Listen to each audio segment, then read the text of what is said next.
2015 में Housing.com एक giant था। 12 को फाउंडर्स, 1500 करोड़ रुपए से ज्यादा की वैल्यूएशन और इंडियन रियल एस्टेट मार्केट को कॉन्कर करने का एम्बिशन। सिर्फ 2 साल बाद कंपनी टुकड़ों में बिक गई। इतने बड़े स्टार्टअप को किस चीज ने मारा? न मार्केट ने, न कंपटीशन ने। उसे अंदर से लगने वाली एक बीमारी ने खत्म किया, एक फेटल फ्लॉ जो कंपनी की फाउंडेशन में डे 1 से ही बिल्ट इन था। और आज भी यही फ्लॉ 90% इंडियन स्टार्टअप्स के अंदर छुपा हुआ है और इसका आपके प्रोडक्ट से कोई लेना देना नहीं है। हम हसल को सेलिब्रेट करते हैं, पिच डेक्स, स्लीपलेस नाइट्स, लेकिन हम स्टार्टअप की सर्वाइवल के सबसे डेंजरस थ्रेट को इग्नोर कर देते हैं, इंटरनल कोलैप्स। ज्यादातर फाउंडर्स अपने पार्टनरशिप एग्रीमेंट को एक बाइनरी चॉइस समझते हैं, या तो एग्रीमेंट है या फिर नहीं है। यह सोच बेहद डेंजरस है। ये बिल्कुल ऐसा है जैसे कहना या तो कोई डॉक्टर फर्स्ट ईयर स्टूडेंट है या फिर न्यूरोसर्जन। रियलिटी इससे कहीं ज्यादा कॉम्प्लेक्स है। असल में ये मैच्योरिटी का एक स्पेक्ट्रम होता है और उस स्पेक्ट्रम में अपनी पोजीशन को गलत समझना एक फेटल एरर बन जाता है। ये क्लॉजेस की कोई चेकलिस्ट नहीं है, ये एक सिस्टम है, द फाउंडर्स कॉन्वेंट प्रोटोकॉल। एक 4 स्टेज मैच्योरिटी मॉडल जो एमेचर वेंचर्स और प्रोफेशनली रन लॉन्ग टर्म कंपनियों के बीच क्लियर डिफरेंस बताता है। अब देखते हैं आप किस स्टेज पर खड़े हैं। Stage 1, the handshake deal, the zone of chaos. Stage 1 ज्यादातर इंडियन स्टार्टअप्स का डिफॉल्ट स्टेज होता है। ये फ्रेंडशिप, ट्रस्ट और जल्दी से कुछ बिल्ड करने की अर्जेंसी पर चलता है। इक्विटी होती है रफली 50-50, रोल्स क्लियर नहीं होते और इंटेलेक्चुअल प्रॉपर्टी पर्सनल लैपटॉप्स पर बन रही होती है। सोच हमेशा एक जैसी होती है, हम दोस्त हैं, लीगल पेपरवर्क बस मिसट्रस्ट क्रिएट करेगा। ये एक कैटास्ट्रॉफिक डिल्यूजन है। भारत मैट्रिमोनी को देखिए। मैच मेकिंग जायंट बनने से पहले फाउंडर मुरुगावेल जानकी रामन ने एक टेक कोलैबोरेटर को ऑनबोर्ड किया बिना किसी फॉर्मल एग्रीमेंट के। जब इन्वेस्टर्स आए तो कोलैबोरेटर ने अचानक मैसिव इक्विटी और कोर टेक्नोलॉजी की ओनरशिप क्लेम कर ली। रिजल्ट, इन्वेस्टर इंटरेस्ट खत्म हो गया। ग्रोथ 1 साल से ज्यादा टाइम के लिए फ्रीज हो गई। कंपनी एक लीगल बैटल में फंस गई जो सिर्फ एक कागज के टुकड़े से अवॉइड की जा सकती थी। स्टेज 1 पर आपका रिस्क एग्जिस्टेंशियल होता है। लॉ की नजर में आपकी कंपनी एक हॉबी से ज्यादा कुछ नहीं होती। स्टेज 2 मोस्ट इंडियन स्टार्टअप्स का टेम्पलेट स्टेज होता है। यह फाउंडर्स एक जेनरिक फाउंडर एग्रीमेंट डाउनलोड कर लेते हैं, प्लान्स फिल कर दिए जाते हैं, equity split, standard 4 year vesting schedule और एक बेसिक आईपी असाइनमेंट क्लॉज।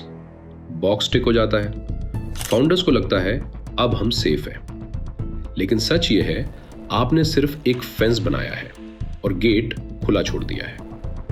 जब जोमैटो के को फाउंडर पंकज चड्डा ने कंपनी छोड़ी, उनकी वेस्टेड इक्विटी सिक्योर थी, एग्जिट एमिकेबल था। स्टेज 2 एग्रीमेंट ने एक डिजास्टर होने से रोक लिया, लेकिन स्ट्रेटेजिक प्रोटेक्शन 0।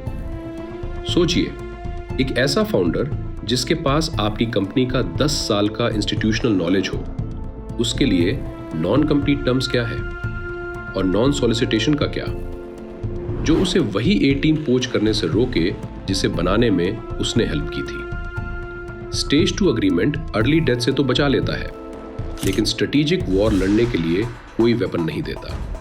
और तब आपका एक्स फाउंडर ओवरनाइट आपका सबसे डेंजरस कंपेटिटर बन सकता है। यही से शुरू होता है सबसे बड़ा मोड़, वो पल जब एक कंपनी अपनी डेस्टिनी चुनती है। और इसका सबसे अच्छा एग्जाम्पल है 2 इंडियन जायंट्स की कहानी।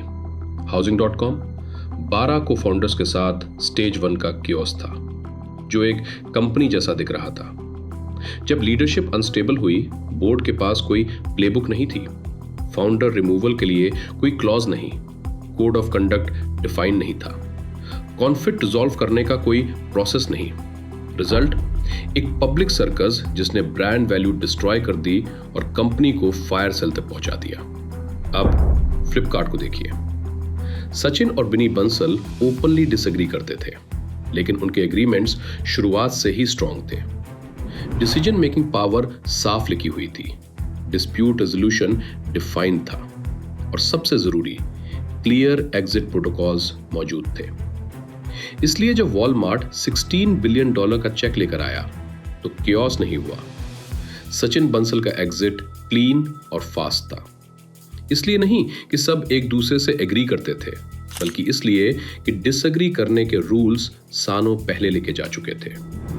यही है स्ट्रेटेजिक कवेनेंट की ताकत, यही है the zone of control. Stage 3, the strategic blueprint, the zone of control. Stage 3 वो पॉइंट है जहां एग्रीमेंट डिफेंसिव रहना बंद करता है और स्ट्रेटेजिक बन जाता है। इस स्टेज पर फाउंडर एग्रीमेंट सिर्फ एक डॉक्यूमेंट नहीं रहता, ये एक स्ट्रेटेजिक ब्लूप्रिंट बन जाता है बिजनेस के लिए। ये कॉन्फ्लिक्ट को पहले से एंटिसिपेट करता है और हर हाई स्टेक्स डिसीजन के लिए रूल्स ऑफ एंगेजमेंट डिफाइन करता है। साइकोलॉजी यहां शिफ्ट होती है। We hope we don't disagree से our vision is too important to be derailed by ego. We will define the rules of the game before we are forced to play. इस stage पर internal risk minimal हो जाता है। Company एक resilient legal चेसी पर build होती है और अब प्राइमरी थ्रेट्स वहीं होते हैं जहां होने चाहिए, मार्केट में। Stage 4, the dynastic charter, the zone of continuity. Stage 4 1% level है। यहां एग्रीमेंट फाउंडर से आगे निकल जाता है। इस स्टेज पर यह सिर्फ फाउंडर्स के लिए नहीं होता, ये इंस्टीट्यूशनल लॉन्जेविटी के लिए बनाया जाता है। साइकोलॉजी यहां ये होती है, ये कंपनी हमसे बड़ी होनी चाहिए और हमसे ज्यादा समय तक चलनी चाहिए। इस स्टेज पर गवर्नेंस सबसे ऊपर होता है। एग्रीमेंट इस तरह डिजाइन किया जाता है कि पब्लिक मार्केट्स, रेगुलेटर्स और ग्लोबल पार्टनर्स सबको भरोसा हो। पेटीएम का एग्जाम्पल यहां बहुत कुछ सिखाता है। आईपीओ के बाद फाउंडर के पास पावर का कंसंट्रेशन एक बड़ा कंसर्न बन गया। जब आरबीआई ने कंप्लायंस फेलियर्स पर एक्शन लिया तो गवर्नेंस स्ट्रक्चर सीरियस स्क्रूटनी में आ गया। रिजल्ट, मैसिव फॉलआउट, ट्रस्ट पर सीधा इंपैक्ट। स्टेज 4 कवर्नेंट इन सिचुएशंस को पहले से एंटिसिपेट करता है। ये जेन्युइनली इंडिपेंडेंट बोर्ड्स बनाता है। प्रमोटर स्टेटस को सेबी नॉर्म्स को ध्यान में रखकर डिफाइन करता है, आईपीओ से बहुत पहले। स्टेज 4 का मतलब है ऐसी कंपनी बनाना जो सिर्फ सक्सेसफुल ना हो बल्कि ट्रस्टेड हो उन इंस्टीट्यूशंस के द्वारा जो मार्केट को गवर्न करते हैं। यही है द जोन ऑफ कंटिन्यूटी। आपकी कंपनी इन 4 स्टेज में से किसी एक स्टेज पर है अभी, इसी समय। अपने स्टेज को इग्नोर करना स्ट्रैटेजी नहीं है, ये एक गैम्बल है, और वो भी दूसरों के पैसे के साथ। मार्केटिंग में गलती होगी, हायरिंग में गलती होगी, प्रोडक्ट में गलती होगी, ये सब सरवाइव किया जा सकता है, लेकिन फाउंडेशन में लीगल फेलियर नहीं। आपका एग्रीमेंट सिर्फ एक डॉक्यूमेंट नहीं है, ये आपकी पार्टनरशिप का ऑपरेटिंग सिस्टम है। सवाल यह है, क्या यह स्टेबिलिटी के लिए बना है या क्रैश होने के लिए प्रोग्राम्ड है? अब तक आपने फ्रेमवर्क समझ लिया, लेकिन थियरी जानना काफी नहीं है। आपको अपनी कंपनी का एग्जैक्ट रिस्क डायग्नोस करना होगा। एक जेनेरिक टेम्पलेट ये नहीं बताएगा कि आप भारत मैट्रिमनी जैसे गोस्ट फाउंडर डिस्प्यूट के रिस्क पर हैं या फ्लिपकार्ट की तरह एग्जिट क्लॉजेस से प्रोटेक्टेड है। इसीलिए हमने बनाया the founders covenant stress test.